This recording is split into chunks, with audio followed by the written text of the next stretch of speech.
So when we're solving multi-step equations, we want to talk about the fact that there are actually three cases for solutions.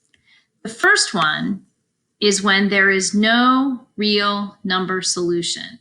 And what that looks like is you get to the bottom of a problem and you have two values, like this example, the 4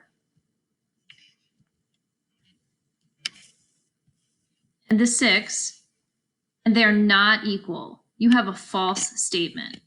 So you got to the bottom of the problem, you have two values that are not equal, and what you're going to write down is no real solution. That means there is no value for x at all. Sometimes we call that the null set. The symbol for the null set looks like this, and it's spelled N-U-L-L. That means there's nothing at all that you can use in the equation to make it true.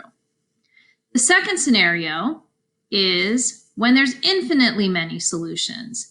That means you get to the bottom of the problem and you have something that looks like this example, where 8 equals 8. Both the values are the same, they match, it's a true statement. That means anything will work for the value of the variable in the equation. Anything. So that's infinitely many solutions. Anything will work for x.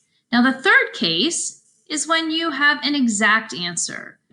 It's a typical problem where you get to the bottom of the problem. You've simplified, you've used your inverse operations, and you come down to the bottom of the problem and you have a variable equal to a value. That means you have one exact answer.